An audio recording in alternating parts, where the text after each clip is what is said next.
Turabanukije mwebwe mwese bakunze Minembwe Capital News muherereye ku migabane itandukanye igize isi. Turabakira umwanya makuru kuri Minembwe Capital News mu masaha yacu ya mu gitondo. Umunsi ni ku itariki 25 z'ukwezi kwa 11 2025. Turabutsa kandi gukora subscribe batarayikora, bamaze kwikora namwe turabashimiye cyane. Amakuru yacu rero turaza kuba tuyahera mu misozi miremire y'umurenge nk'uko bisanzwe, tuza gukomereza n'ubundi imwenga kuri territoire. Turaza kandi kuba dusoreza amakuru yacu mu mujyi wa Goma, aho meya w'uyu mujyi yahagaritswe ku nshingano mu gihe cy'agateganyo. Turagarutse rero gukomeza kubana natwe kuri Minembwe Capital News muri aya masaha y'amakuru, kuri izi ngingo tugiye kuba tugarukaho n'izindi muri aya makuru yacu kuri uyu munsi. Tudatinze rero reka duhere amakuru yacu mu miremire y'umurenge kugeza kuri ubu. Uko bazutse n'amahoro, nubwo umwanzi atari kure yakomeje guteganya imigambi ye y'umubisha yo kugaba ibitero ndetse no gukomeza gutoteza abaturage b'abanyamurenge n'abandi abasukamwe amacakubiri kugira ngo abacikisha bakure mu gihugu. Nubwo abaje mbere kuri ubu batazi aho babarizwa, benshi muri bo bafungiye za Uvira.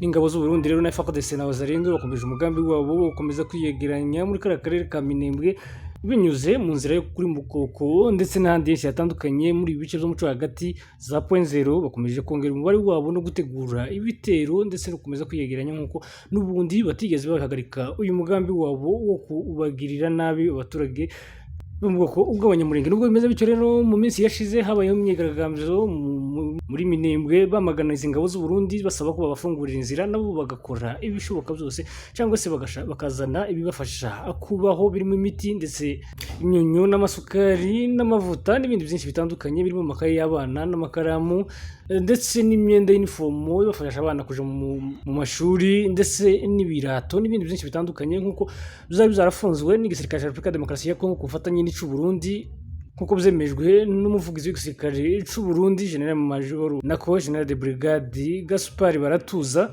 Ku munsi w'ejo rero iyi myigaragambyo yarakomeje muri Leta Zunze Ubumwe za Amerika. Abaturage b'abanyamurenge bakoze imyigaragambyo n'ubundi bakomeje kwamagana igisirikare c'u Burundi basaba ko cataha cyangwa se kigahindura abaturage ikabaha ubwisanzure mu gihugu cabo, ko abaturage ntaho bahuriye n'imirwano iri kubera mu burasirazuba bwa Repubulika ya Demokarasi ya Kongo, kugira ngo igisirikare c'u Burundi kize kubafatira ibihano nk'ibyo cyo kubazunguruka kikabasiga ahantu hamwe batemerewe kuhava kugira ngo bazicwe n'inzara.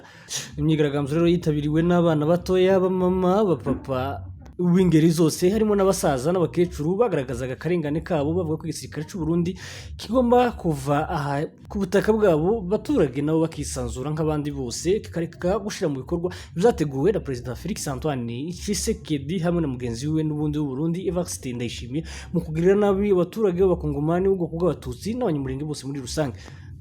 Abo bigaragambyaga n'ubundi rero muri Leta Zunze Ubumwe za Amerika bagaragaje ko n'ubundi bitahekeye aho ngaho, ahubwo ko bazakomeza gukora imyigaragambyo kugeza igihe igisirikare cy'u Burundi kizumva ko ari ngombwa ko abaturage bo mu bw'abanyamurenge nabo babona uburenganzira busesuye mu gihugu cabo batimiriwe n'izi ngabo cyangwa se ngo basubizwe inyuma.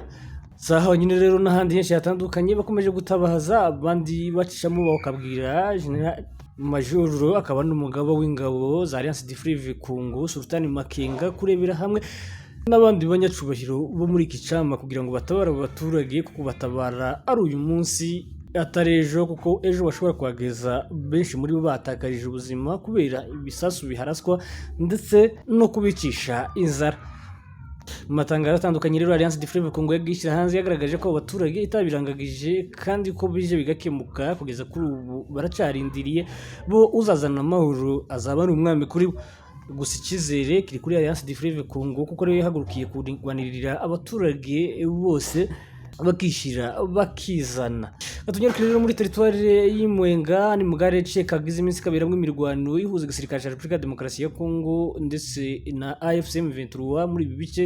Ku munsi w'ejo rero ubwo Abazalendo ndetse na FARDC babonaga ko bimaze kubakomerana hamwe n'ingabo z'u Burundi, ko igihe cyo guhunga cyageze, babonye ko batagomba guhunga gutyo basahura imitungo y'abaturage nk'uko byagiye bitangazwa n'abaturage, harimo amahene, amaduka, amafaranga ngendwana ku mufuka, amatelefone n'ibindi byinshi. Izi ngabo zirwana ku ruhande rwa Leta ya Kongo zarabihunganye zirabijana zibambuye abaturage nk'uko byagiye bitangazwa n'abaturage.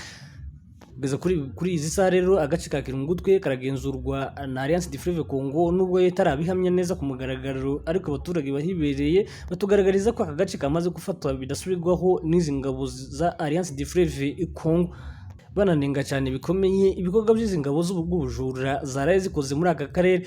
Gusa igisirikare cya Repubulika ya Demokarasi ya Kongo ntikiragira icyo gitangaza kuri ibi bashinjwa kuba barasahuye imitungo y'abaturage, ariko hari ingabo za FARDC na Wazalendo byagiye bigaragara inshuro nyinshi bagenda basahura imitungo y'abaturage kandi babesha kuri bo baje kurindira umutekano, bigatuma benshi muri bo bisuka mu mihanda bakaja kwamagana izi ngabo n'ubundi zikomeje kubazanira umutekano muke. Turutse ko Wazalendo rero bahawe intwaro na Perezida Felix Tshisekedi ababwiye ko bagomba kurwanya iri huriro Alliance du Fleuve Congo, ariko bitabaye ibyo ahubwo zo bazisutse mu baturage bakomeza kubatoteza ndetse no kubambura ibyabo no kubica nkuko byagiye bigaragara henshi hatandukanye mu ntara za Kivu y'Amajepfo ndetse na Kivu y'Amajyaruguru. Ariko kugeza kuri ubu Tshisekedi aracabafite icyizere. Kibazo cyatumye baheza intwaro niba rugira ngo bagirire nabi abaturage kuko cyari yarababwiye gukora batigeze bagikora habe namba, kuko mirongo y'urugamba batabikozwa, ahubwo bazwiho kugenda bagacokoza bagahunga bakirukira mu baturage bakaja kwambura abaturage ibyabo ndetse bakabatoteza. Dukomeze rero mu mujyi wa Goma ufatwa nk'umugwa mukuru ubarizwamo abayobozi b'ihuriro AFC wanabaye mu mijyi ya mbere imikuru yafashwe mbere y'uko Bukavu nayo yigarurirwa n'ubundi n'iri huriro. Nyuma yo kuhagera rero bashinze ubuyobozi barimo bagavana ndetse na ba meya b'umujyi. Kugeza kuri ubu rero meya w'umujyi wa Goma akaba yahagaritswe by'agateganyo iminsi 15 ni nyuma yaho akomeje gukorerwa iperereza ku byaha aregwa. Ibi rero bikaba byavuze ko agomba guhagarika ku nshingano kugira ngo yorohereze iperereza gukurikiranwa ku byaha ashinjwa. Nubwo bimeze bityo rero umujyi ntibawuretse wonyine, yahise asimburwa by'agateganyo na mugenzi we n'ubundi wari umwungirije kugira ngo ibikorwa by'umujyi bikomeze bitere imbere nk'uko byari bisanzwe bitagizemo ingomyi iyo ari yo yose. Kugeza kuri ubu rero ibyaha biracyakomeje gukurikiranwa, ntibaratangaza icyo yaba azira cyangwa se ngo yabe ahamwe n'ibyo byaha ashinjwa.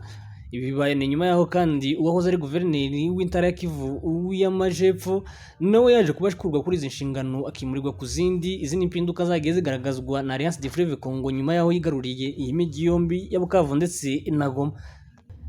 Dukomeze rero n'andi makuru. Abanyarwanda bari batuye muri Repubulika ya Demokarasi ya Kongo bari barafashwe bugwate n'ingabo za FDLR zikorana bya n'igisirikare cya Repubulika ya Demokarasi ya Kongo bakomeje gutaha iwabo mu Rwanda. Umunsi ku munsi amagana y'abanyarwanda bari barafatiwe muri Kongo bakomeje gutaha iwabo mu Rwanda ndetse bakakirwa n'imiryango mpuzamahanga, aho ibabwira ko gutura mu Rwanda ubu ngubu ari umutekano, ko nabo bazabyishimira nk'uko babisobanuriwe n'abayobozi batandukanye b'igihugu. Ibi kandi ku rundi ruhande bigaragaza neza ko ari bimwe mu ngingo zo guca imbaraga FDLR kuko yafataga abana batoya baba abanyarwanda n'ubundi barasanzwe baba muri Kongo ikabinjiza mu mashamba bagafatanya kurwana ndetse no gukorana bya hafi n'igisirikare cya Kongo n'abamayimayi biyise Wazalendo babarizwa muri Nyatura. Kuri ubwo rero ubwo bazakomeza kugenda bazana abaturage batandukanye batuye mu bice bitandukanye bya Kongo mu burasirazuba bwa Kongo muri Kivu y'Amajyaruguru, bizatuma izi ngabo z'Abazalendo ndetse na FDLR zicika intege kuko bahajanaga abana bato babakuye mu mashuri bakabajana mu mashamba kubakoresha nk'ingabo. Ibi bikaba biri gukorwa rero mu bice bigenzurwa na Alliance du Fleuve Congo yigaruriye muri za Rucuru na za Masisi na za Nyiragongo kugira ngo abaturage bafashwe kugera iwabo mu buryo bwiza babifashijwemo n'imiryango mpuzamahanga n'ubundi yita ku mpunzi. Nubwo bamwe imiryango yabo iri gukomeza kwerekeza mu gihugu cy'u Rwanda, ariko benshi baracasigaye mu mashamba ya Kongo muri FDLR bagifite umugambi wo gukomeza kurwana, nubwo kugeza kuri ubu bamaze gucika intege bigijwe kure bageze muri za Walikale ndetse na Butembo. Ariko igisirikare cy'u Burundi rero gikomeje kubiyegereza no kubakoresha muri ibi bikorwa n'ubundi bakomeje z'urugomo we na Perezida Felix Antoine Tshisekedi. Turashimiye rero mwebwe mwabashije gukurikira Mirembe Capital News muri aya masaha yacu mu gitondo, twabagezaho amakuru turabarakira kuzakomeza gukurikira Mirembe Capital News ndetse no ku masaha nimugoroba tuza kubagezaho uko byiriwe hirya no hino ku migabane itandukanye n'ibihugu bitandukanye, cyane cyane tuza kuba turi kugaruka muri Repubulika ya Demokarasi ya Kongo mu burasirazuba bwa Kongo n'ubundi hari kubera imirwano ihuza izi mpande zombi, yaba leta ya Kongo ndetse na Alliance du Fleuve Congo, nubwo bagize iminsi bavuga ko bari mu mishyikirano iri kubera i Doha muri Qatar. Bisanzwe rero ni Ruri Kafiteri bagezaho amakuru, tubane kuri Mirembe.